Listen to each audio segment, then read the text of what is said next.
Garden rich এলাকা কলকাতা পুরসভার ১৩৪ নম্বর এলাকায় একটু চোখ ঘুরিয়ে দেখলেই বড় বড় মাথা তুলে দাঁড়িয়ে রয়েছে হাই রাইজ বিল্ডিং বা বহুতল বাড়ি। কিন্তু কটা বাড়ি নিয়ম নিষ্ঠা সরকারের অনুমতি নিয়ে তৈরি হয়েছে?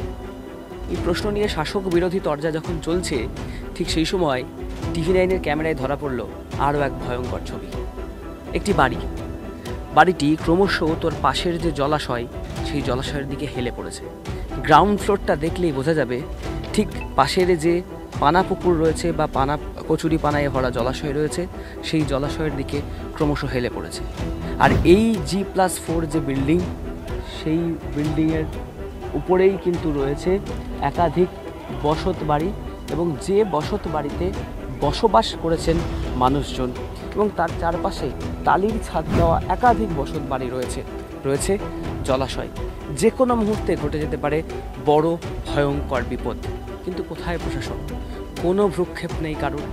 তবে এই যে এলাকায় রবিবার রাতে যে 5তলা বাড়ি ভেঙে পড়েছে, সেই ভেঙে পড়ার ঘটনার পরে প্রশাসন কিছুটা হলেও সজাগ হচ্ছে। কিন্তু নজরদারির অভাবে একের পর এক জায়গায় গড়ে উঠছে এই অবৈধ নির্মাণ।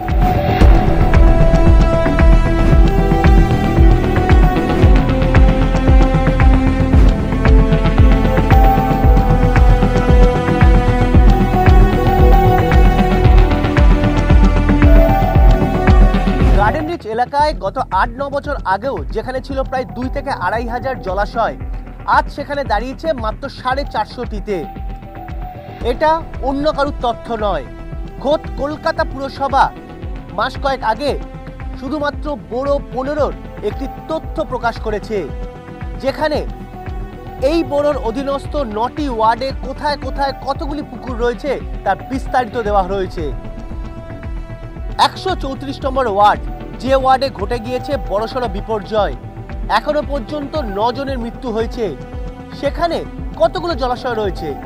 পুরসভার তথ্য বলছে মাত্র একটি জলাশয় রয়েছে, অথচ স্থানীয়দের দাবি এই 134 নম্বর ওয়ার্ডে ছিল একাধিক জলাশয়।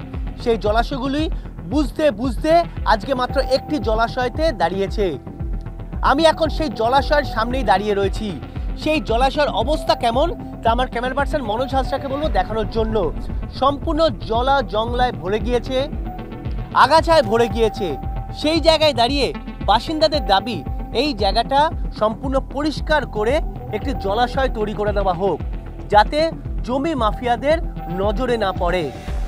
সেই পুকুরটা পরিষ্কার হয়ে যেত, এখানে লোক মানুষ উঠা বসা করতো, জল পরিষ্কার থাকলে এখানে নানা রকমের কাজে লাগতো। কিন্তু এই পুকুর থাকবে কোথায় থেকে?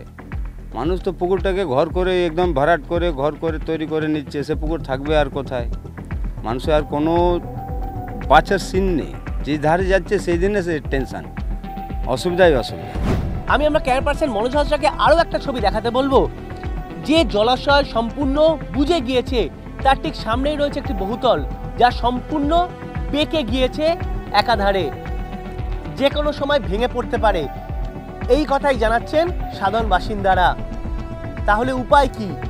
তারা কিন্তু কলকাতা পুরসভার কাছে বারবার আর্জি জানিয়েছেন এই জায়গাটিকে, অর্থাৎ 134 নম্বর ওয়ার্ডে পুরসভার তথ্য অনুযায়ী যে একটি পুকুর রয়েছে, সেই জলাশয়টিকে সম্পূর্ণ পরিষ্কার করে দেওয়ার জন্য। কিন্তু পুরসভার তরফে এখনো পর্যন্ত কোনো রকম উত্তর আসেনি।